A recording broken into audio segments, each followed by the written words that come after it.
कानून की जुर्म पे हुई आज एक और शानदार जीत। खतरनाक मुजरिम बाला सिंजू, जिसे बच्चों की तस्करी के लिए देश के हर राज्यों की पुलिस तलाश कर रही थी, वो आखिरकार सीआईडी के हाथों पकड़ा गया। अब सीआईडी की टीम बाला से पूछताछ करेगी और इन्वेस्टिगेशन का वीडियो बना के उसे सबूत के तौर पर अदालत में पेश करेगी, ताकि बाला को सख्त से सख्त सजा दी जा सके।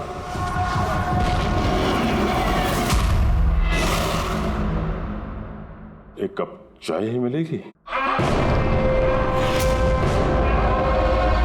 बच्चे कहाँ जिन्हें तूने बेचा है? मैंने किसी बच्चे को नहीं बेचा। बच्चे देश में है या विदेश में? मेरी चाय कहाँ है एसीपी साहब? देश में या विदेश में? बाबा, उन बच्चों को सही सलामत उनके माँ बाप तक पहुंचाने की कसम खाई है हमने। अगर उनको कुछ हुआ ना, तो तेरे साथ वो करेंगे जो तू सपने में भी सोच नहीं सकता।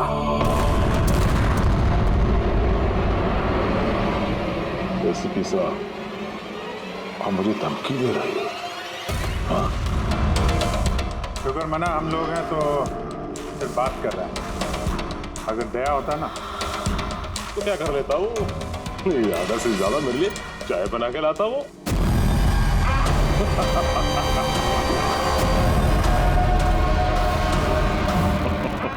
नीचे का। अरे मैडम जी, आप ही मेरे लिए चाय बना के ले। वैसे भी औरतों का काम रसोई घर में होता है, सीआईडी में कहाँ फिर रहे हो आप? तेरी तो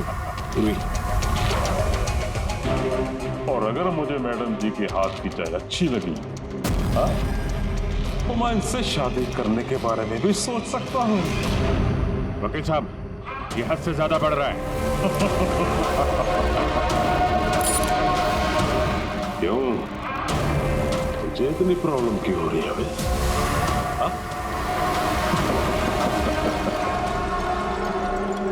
तेरा इस मैडम के साथ कोई चक्कर वक्कर है क्या?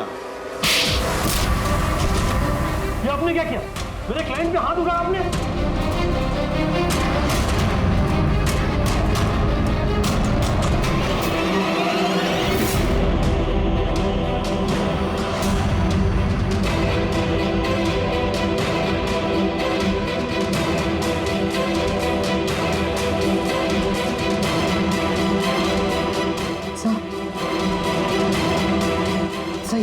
He's dead.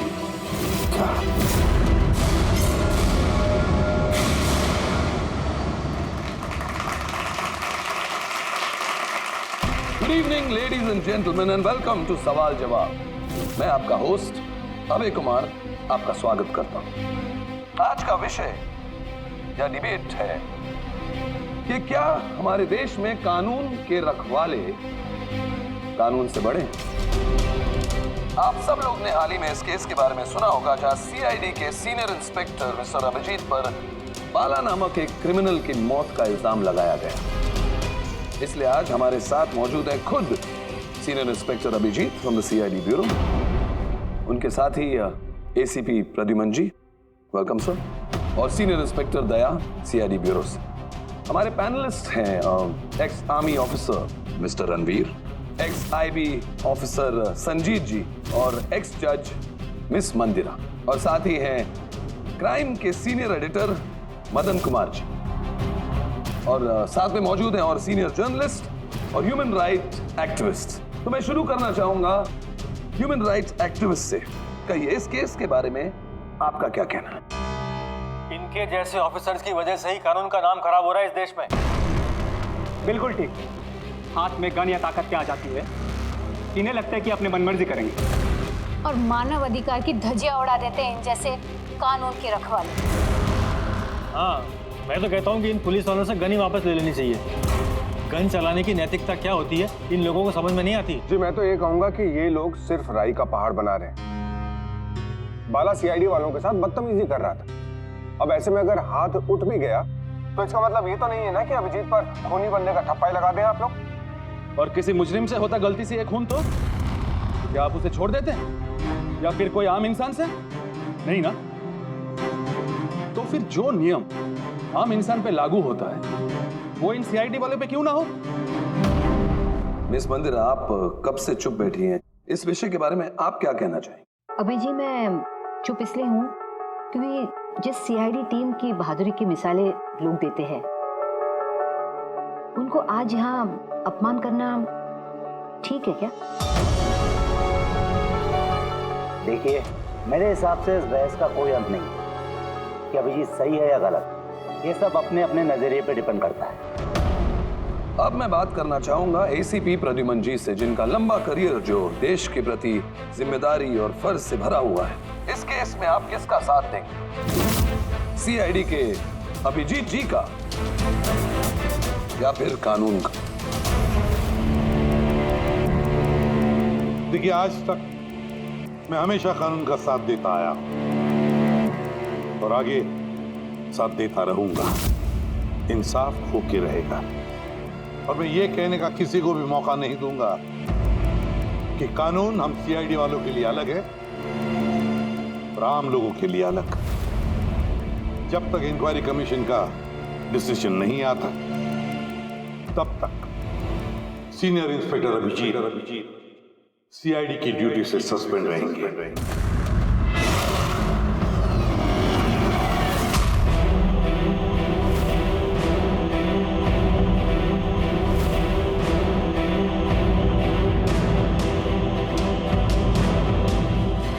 एक मिनट सर।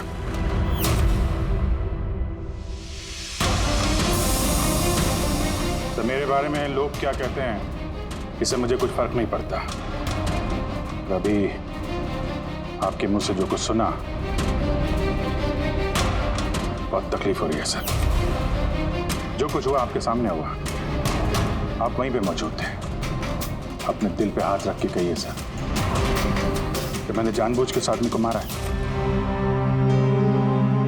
और अगर आपका जवाब हाँ है तो मैं बिना किसी अदालत के फैसले के खुद फांसी के फंदे के सामने जाके खड़ा हो जाऊंगा। अभिजीत, रिलैक्स। नहीं यार दया, बस अच्छा मजाक बना रखा है। हर कुछ महीनों में कुछ लोग हमारे ऊपर इल्जाम लगाते हैं और सर हमारा साथ देने के बजाय हमें सस्पेंड कर देते हैं। और आप लोग बड़ी बड़ी बातें कर रहे थे मानव अधिकार की। क्या कह रहे थे आप? हमारे हाथों से गन ले लेनी चाहिए। अगर आज आप लोग अपने घरों में सुरक्षित तरीके से होली दिवाली मना रहे हैं वो इसलिए कि हमारे हाथों में गन्स हैं। हम लोग रात भर जागते हैं ताकि आप लोग चैन की नींद सो सकें। जब मुजरिम यहां सर पे बंदूक तानता है, छाती पे गोली चलाने वाला होता है और तब आपको यह याद दिलाया जाता है कि आपको पलट के मुजरिम पे वार नहीं करना है, सिर्फ टांग पे गोली चलानी है। उस दिन मैं आपसे ह्यूमन राइट्स और मानव अधिकार की स्पेलिंग पूछूंगा। उस दिन। आज मैं दुनिया वालों के सामने खुल के बोलना चाहता हूं, बाला जैसे आदमी को जिंदगी जीने का कोई अधिकार नहीं। वैसे भी अदालत उसे फांसी की सजा देती ना। कुछ दिन पहले मर गया तो कौन सा तूफान आ गया। पर इतने साल अगर सीआईडी में मेरे हाथ बंधे नहीं होते तो इन जैसे लोगों का इंसाफ मैं कब तक कर चुका होता है। और वैसे भी ऐसे कानून का क्या फायदा जो मुजरिमों को सजा नहीं दे सकता। और वो कानून मुझे क्या सस्पेंड करेगा? मैं खुद सस्पेंड करता हूं ऐसे कानून।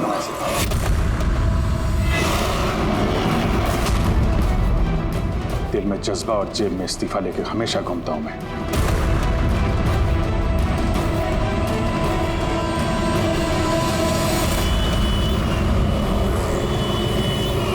अरे यार हम लोग तो दोस्त है यार, दोस्त। अरे मेरे दोस्त, क्या चाहिए आपको आज? अरे कुछ मेरे दोस्त के लिए लेके आओ यार। आप और हम एक चल चल। अभिजीत, क्या हो क्या तुम्हें? अरे कौन सी जगह पे बैठे और किस तरह के लोग हैं साथ में? चलो उठो उठो, चलो घर चलो।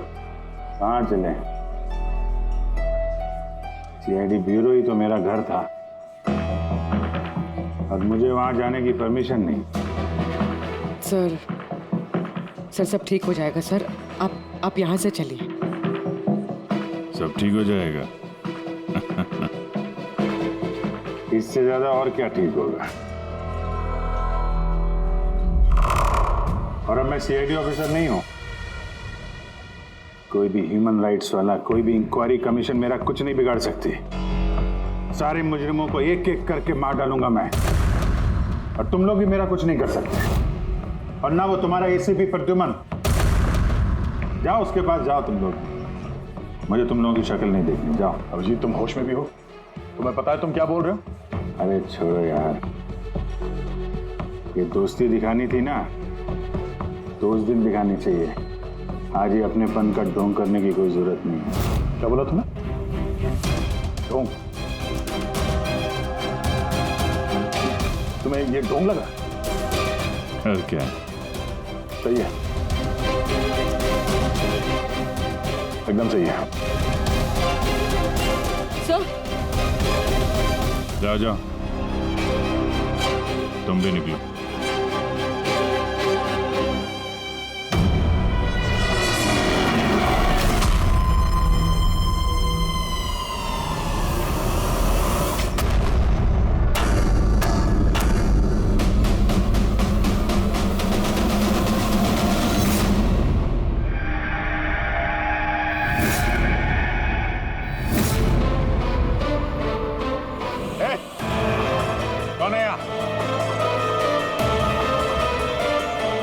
पट्टी क्यों बांध रखी है? बोलो मुझे, कहां लेके आ गए? कौन हो तुम लोग? खोलो मुझे।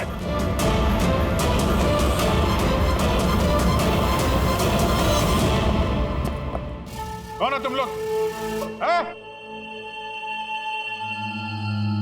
पट्टी खोलो।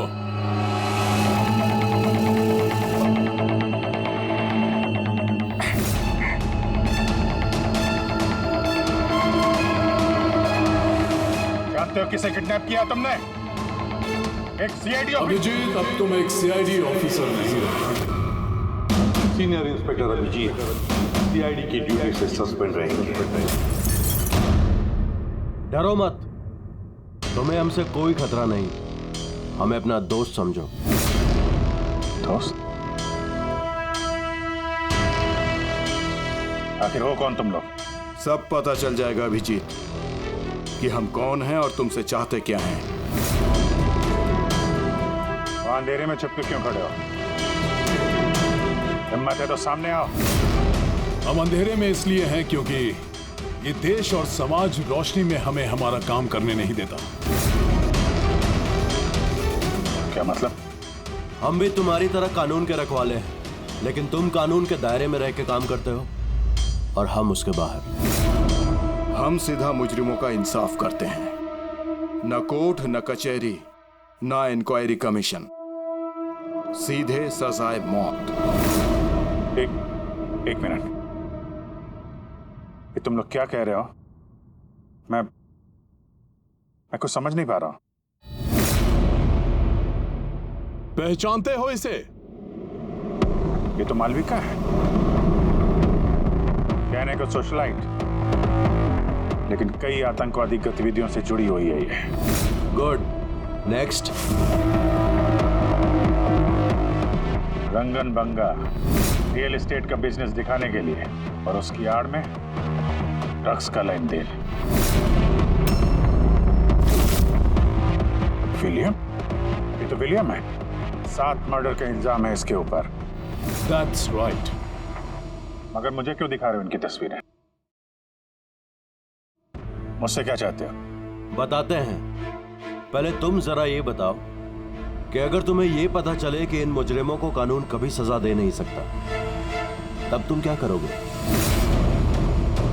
अगर इनको कभी सजा नहीं मिल पाई तो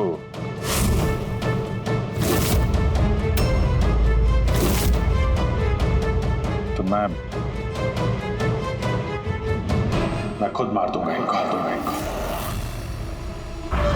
वैसे भी किसी भी मुजरिम को इस धरती पे सांस लेने का हक नहीं है। सबको कुचल के मार देना चाहिए, सबको। Very good. तुम्हारे अंदर हम यही जोश और जुनून देखना चाहते थे। हम तुम्हारा दर्द समझ सकते हैं अभिजीत। अगर बाला गलती से मारा भी गया तो क्या फर्क पड़ता है, था तो वो एक मुजरिम ही ना। अब तुम ही बताओ अभिजीत, इतने सालों की ड्यूटी का ये जो सिला मिला है तुम्हें, क्या ये ठीक है? इनके जैसे ऑफिसर्स की वजह से ही कानून का नाम खराब हो रहा है इस देश में। और मानव अधिकार की धज्जियां उड़ा देते हैं इन जैसे कानून के रखवाले। हाथ में गन या ताकत क्या आ जाती है, इन्हें लगता है कि अपने मनमर्जी करेंगे। नहीं, बिल्कुल ठीक नहीं है।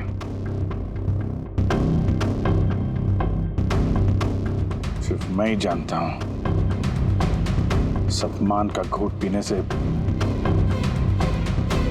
क्या बीत रही है मुझ पे। किस आग में चल रहा हूं मैं। हम समझते हैं अभिजीत, इसलिए तो तुम्हारी तरफ दोस्ती का हाथ बढ़ा रहे हैं। हमारे गैंग का काम है उन मुजरिमों का सफाया करना जिन्हें अदालत ने खुला छोड़ रखा है। बनोगे हमारे गैंग का हिस्सा? सोच क्या रहे हो अभिजीत? हमारा साथ दोगे या फिर उस सिस्टम का जिसने अनजाने में हुए एक हादसे के लिए तुम्हें सजा दी? मैं नहीं जानता कि तुम लोग कौन हो, पर जब लड़ाई जुर्म और मुजरिमों के खिलाफ है तो अभिजीत का जवाब हमेशा हाँ है। और इससे पहले तुम्हें अपनी वफादारी की परीक्षा देनी होगी। वफादारी की परीक्षा? कौन है आदमी? छगन आज तक 5 औरतों को मार चुका है और अदालत ने इसे दिमागी रूप में बीमार करार देकर रिहा कर दिया। लो रिवॉल्वर और चलाओ गोली।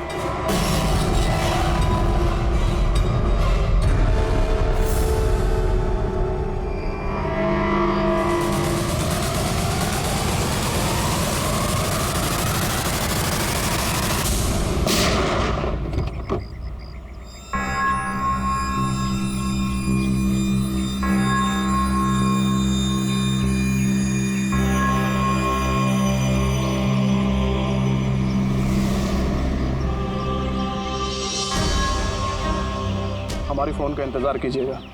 और हाँ, जो आपको तकलीफ हुई ना उसके लिए सॉरी।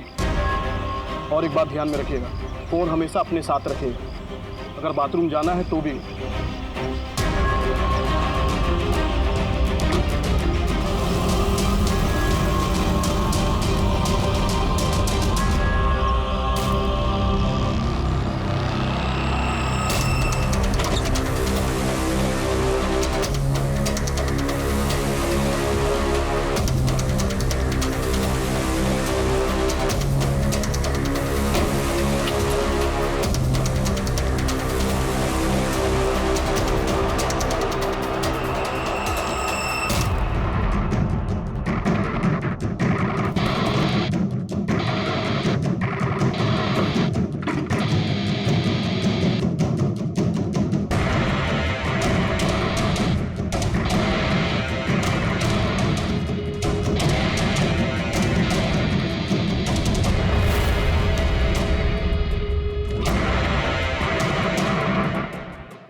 मैं आ गया।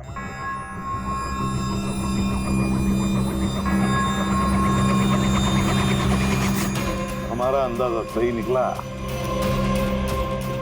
मतलब जो कहानी हमने फैलाई थी वो मान लिया उन लोगों ने, और चारा ही क्या था।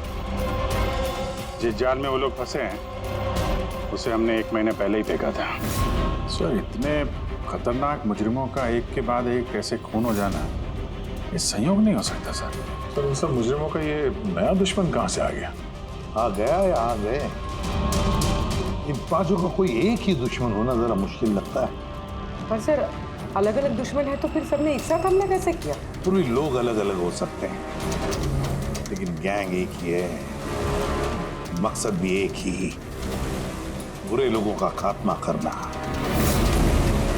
लेकिन कानून को अपने हाथ में लेकर अलग अलग शहरों पे अलग अलग टाइम पे खून करना, इतनी लंबी प्लानिंग किसी एक आदमी के बस की बात तो नहीं है। बिल्कुल ठीक कह रहे हो अभिजीत। लगता है कुछ मिल गया तुझे, हैं? हाँ बस। क्या? बस इसमें कोई एक खूनी नहीं है, क्योंकि अधिकतर हर एक खूनी का खून करने का अपना एक खास पसंदीदा तरीका होता है, लेकिन यहाँ पर ऐसा नहीं है।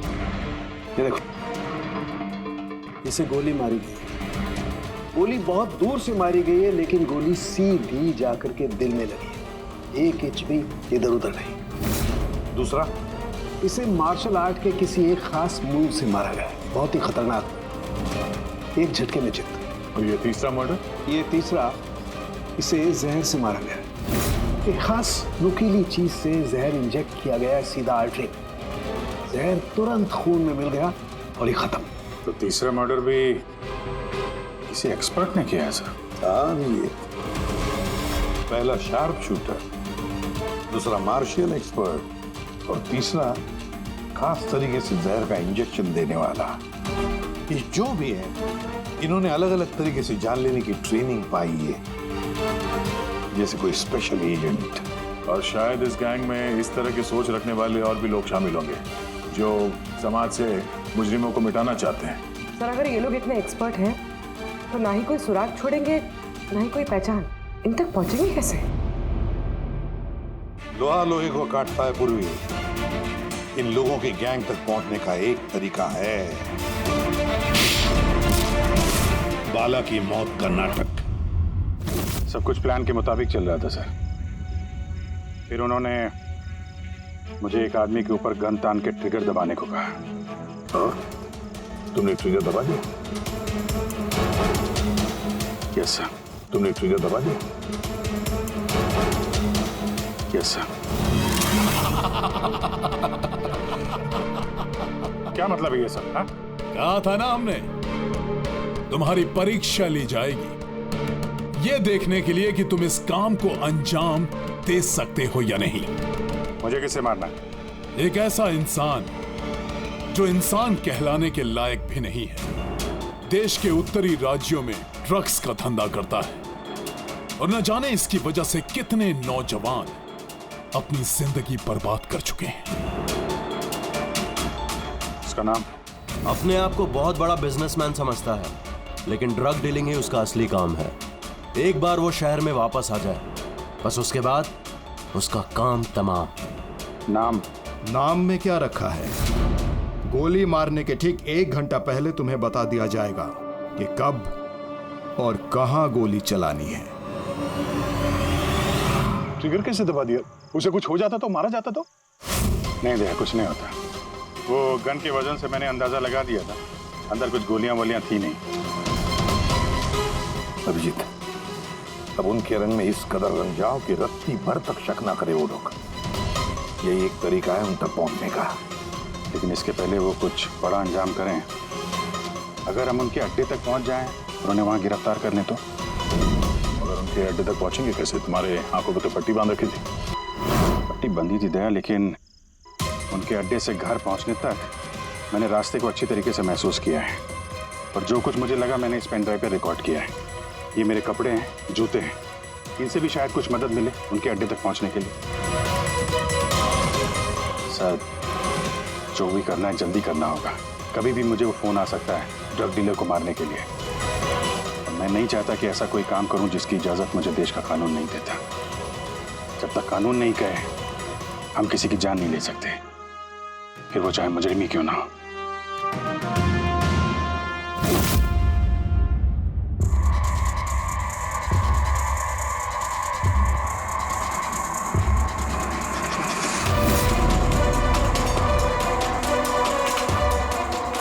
से सुनना।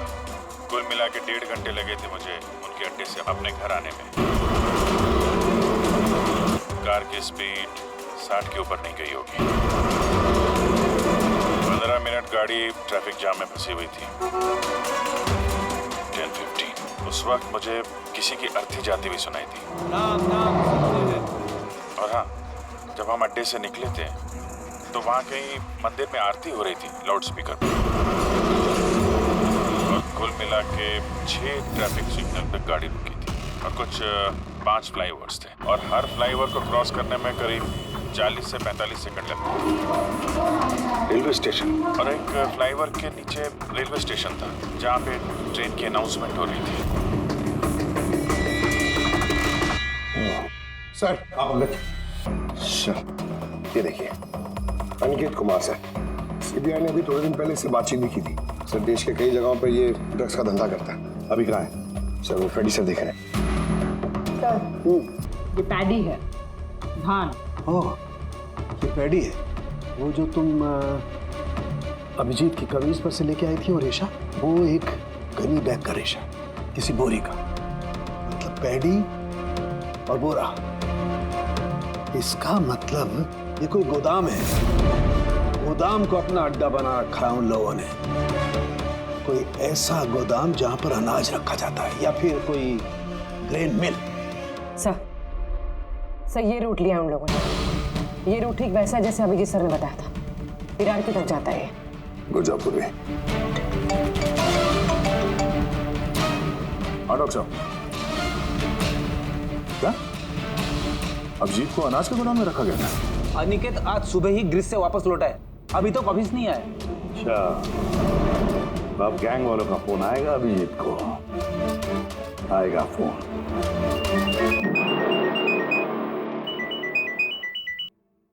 हेलो, आपके लिए एक खुशखबरी है अभिजीत सर। जिस घड़ी का आपको इंतजार था वो आ गई है।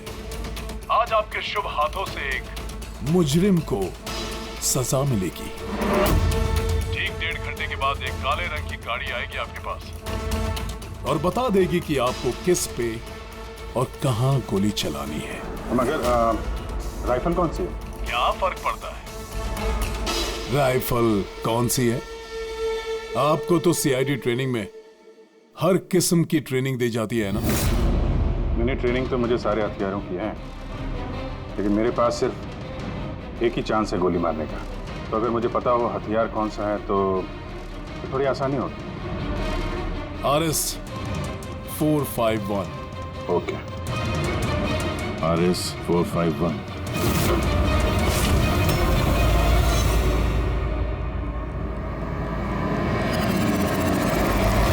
ये क्या कह रहे हैं आप? मेरी जान को खतरा है। फिर तो मैं कहीं जाऊंगा ही नहीं, घर के अंदर ही छुप के बैठूंगा मैं। सारी मीटिंग्स कैंसिल। अनिकेत, घर में छुप कर बैठने से कोई फायदा नहीं होगा। उन लोगों ने ठान लिया है तुम्हें मारने का और वो मार कर ही रहेंगे तुम्हें। आप कुछ कीजिए ना, आप लोग सीआईडी वाले हैं, बचा लीजिए मुझे। बचा लेंगे हम तुम्हें। सिर्फ इस बार गोली हमारा ऑफिसर तुम पर चलाएगा। तुम्हारे इन कपड़ों के अंदर एक बुलेट प्रूफ जैकेट होगा और कुछ खून के पैकेट्स। अगर निशाना इधर उधर चला गया तो? अगर गोली सड़क पर लग गई तो? कुछ नहीं होगा, क्योंकि गोली भी नकली होगी। और हाँ, तुम्हें तुम्हारे कर्मों की सजा जरूर मिलेगी, मगर पहले हम तुम्हारे जरिए उस मास्टरमाइंड को पकड़ेंगे। अब बताओ, मीटिंग के लिए कहाँ जाने वाले थे तुम? अगली मीटिंग 1 घंटे में है। एक मॉल के बाहर एक प्रोडक्ट लॉन्च है। मॉल के बाहर? हेलो, मुझे लगता है मिशन कैंसिल करना पड़ेगा। मगर क्यों? बाला जिंदा है।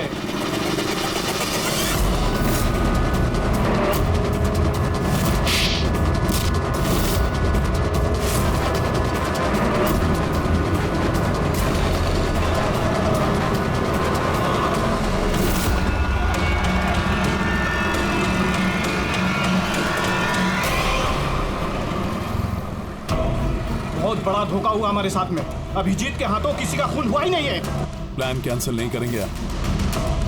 सीआईडी और अभिजीत को इस धोखे की बहुत भारी कीमत चुकानी पड़ेगी।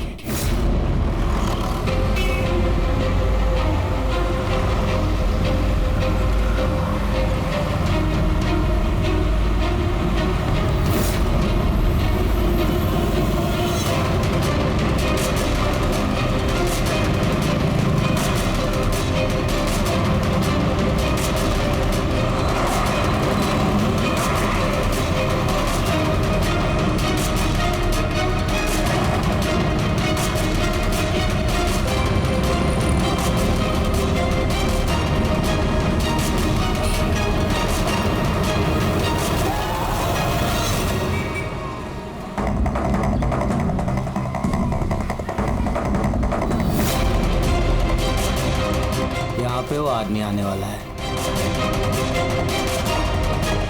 पर वो आदमी आया कौन? सब्र रख, पता चल जाएगा।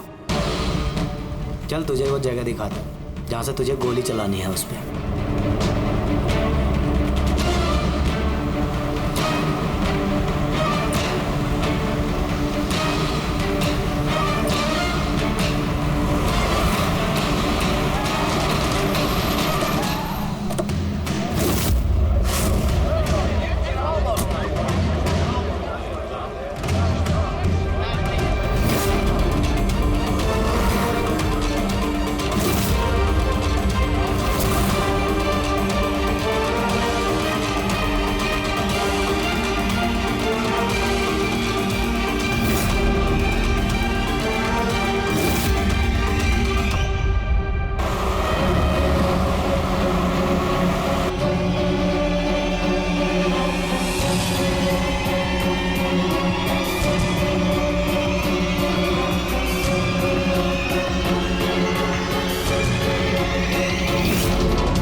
गोदाम तो एकदम खाली है, कोई भी नहीं है यहाँ पे। हाँ सर, ये वो गोदाम तो नहीं लग रहा है जिसे हम ढूंढ रहे हैं। ओ भाई साहब,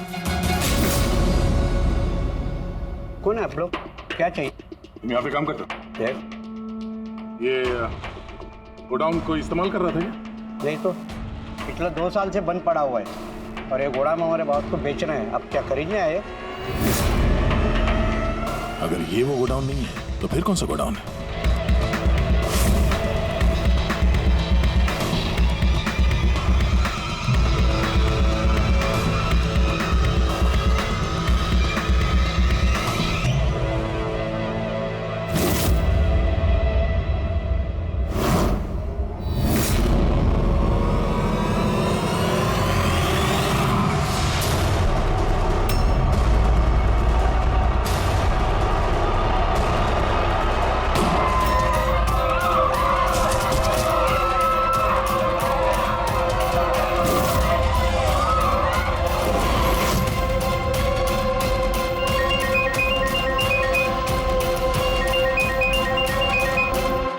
मुबारक हो अभिजीत, तेरी कामयाबी के लिए।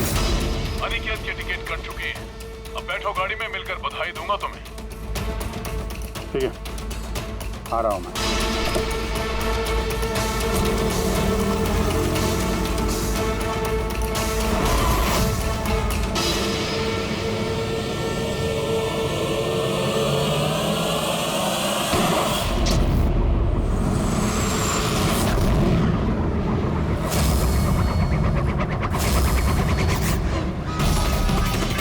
पंकज, पूरा छोड़ना नहीं।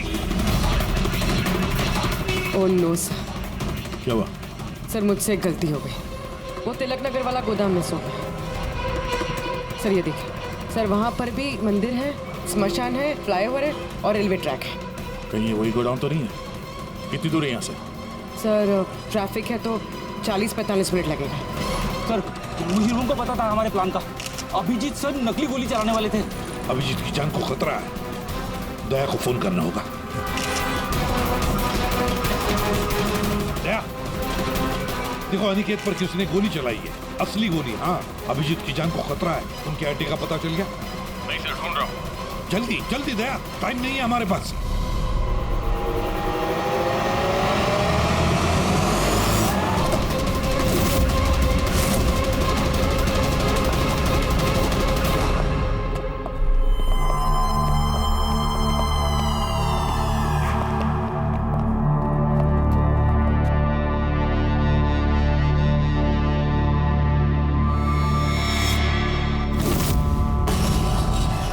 बहुत बहुत बधाई हो तुम्हें, वेल डन। अनिकेत के मौत की खबर हर न्यूज चैनल पर छा गई।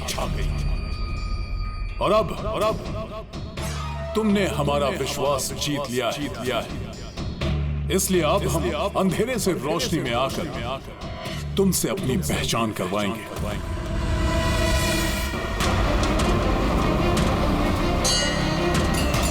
ये मंदिर है।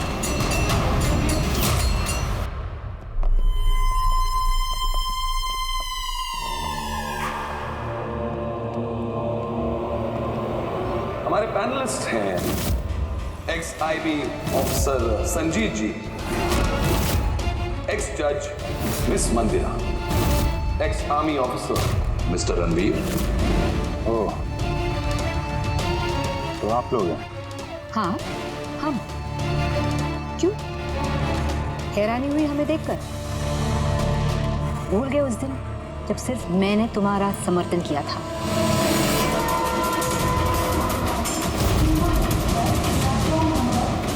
ये रेलवे स्टेशन। अभिजीत, हम सबका मकसद एक है, जुर्म का सफाया। मगर आपके ये चौथे साथी, इनको क्या हुआ है? ये सामने क्यों नहीं आ रहा है? मैं सामने आऊंगा भी नहीं, क्योंकि तुम एक धोखेबाज हो।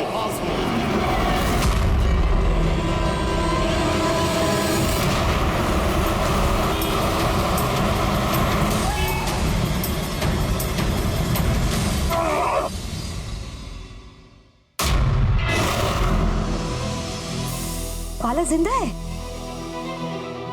हाँ, ये जिंदा है, क्योंकि ये सब सीआईडी की सोची समझी चाल थी हमें फंसाने के लिए।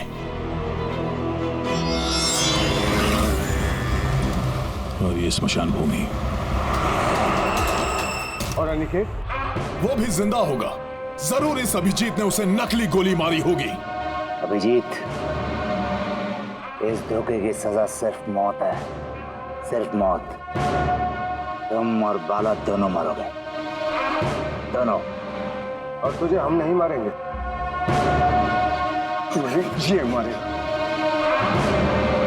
मैं क्यों? क्योंकि एक ईमानदार और बहादुर ऑफिसर को मारना हमारे ईमान के खिलाफ है। चल, तू मार, नहीं तो हम तुम्हें मारेंगे। वो तो आप वैसे भी मार दोगे।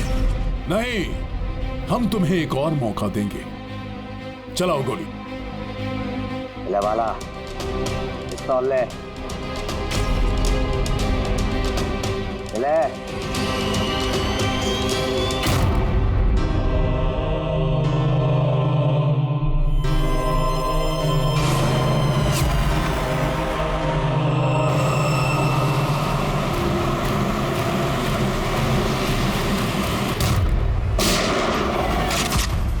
कोई नहीं भागेगा। चल। मैं आपका होस्ट अभय कुमार। हम लोगों ने जो कुछ भी किया उसका हमें बिल्कुल अफसोस नहीं। हम लोग भी देश के लिए कुछ करना चाहते थे, जैसे आप लोग करना चाहते हो। देश के लिए कुछ कर गुजरना बड़ी अच्छी बात है, पर जो रास्ता तुम लोगों ने अपनाया ना, वो गलत है, कानून के खिलाफ है। तो कानून कौन सा 100% परफेक्ट है? ये वही कानून है जिसके चलते इतने सारे मुजरिम समाज में आजाद घूम रहे हैं। उस अनिकेत को भी आपने बचा लिया ना? हाँ, अनिकेत को हमने बचा लिया, सिर्फ गोलियों से, कानून से नहीं, समझे? रही बात परफेक्शन की, तो 100% परफेक्ट कुछ भी नहीं होता है, उसे बनाना पड़ता है। आप लोगों का तरीका क्या परफेक्ट है? क्या गारंटी है इस बात की कि अपनी सनक के चलते तुम लोगों ने सिर्फ गुनहगारों को ही मारा है, किसी निर्दोष को नहीं? अब उसी अदालत के सामने जाकर अपनी शिकायत पेश करना, उस अदालत से जिससे तुम इतने परेशान हो। अब वही अदालत तुम्हारा इंसाफ भी करेगी। अब पता चलेगा तुम लोगों को कि अपने देश के कानून की मर्यादा का एहसास क्या होता है। केस बड़ा ही पेचीदा था सर। हाँ, तो मुजरिम भी तो पकड़े गए और एक केस खत्म।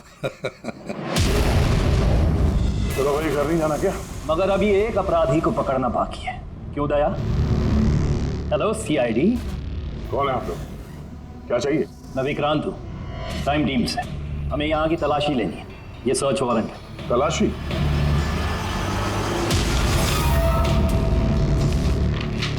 हमारी आप सबसे रिक्वेस्ट है कि आप सब हमारे साथ पूरी तरह से कोऑपरेट कीजिएगा। क्या हम जान सकते हैं कि तलाशी क्यों ली जा रही है? दमन के फांसी वाले केस में आप सबके खिलाफ कंप्लेंट है कि आप सब ने एविडेंस के साथ छेड़छाड़ की थी। दया हमारे पास है, हमारी जेल में। तो अगर दया को बचाना चाहते हो तो पहले मेरे भाई को बचाना होगा, वरना ठीक 4:30 बजे ना सिर्फ मेरे भाई को फांसी होगी बल्कि सीनियर इंस्पेक्टर दया भी फांसी पर चढ़ेगा। तलाशी शुरू करो। आप सबके फोन रिकॉर्ड्स भी चेक किए जा रहे हैं। अब आप सब पे कड़ी नजर रखी जाएगी।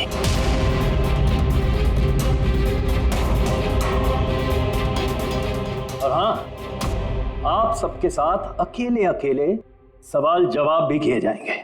मेरी आपको पर्सनल सलाह है, जो भी बोलना बिल्कुल सच बोलना। ये सीआईडी का फ्यूचर तय करेगा। सीआईडी से हैं, कोई पानी का बुलबुला नहीं। और तुम कौन होते हो हमारा फ्यूचर तय करने वाले? हाँ, सीआईडी की बुनियाद सच की नींव पे टिकी है।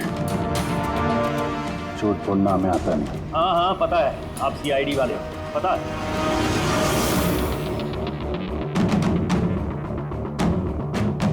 लेकिन आप जो भी हो, कानून से ऊपर नहीं हो। और अब वक्त आ गया है कि आपको कानून की याद दिलाई जाए। क्या पता है हमें, हम कानून से ऊपर नहीं, पर हम कानून के रखवाले हैं। कानून के रखवाले हम सीआईडी वाले, और हम गर्व से कहते कि हम सीआईडी वाले हैं। और हमारे खून का एक एक कतरा सीआईडी को और इस देश को समर्पित है।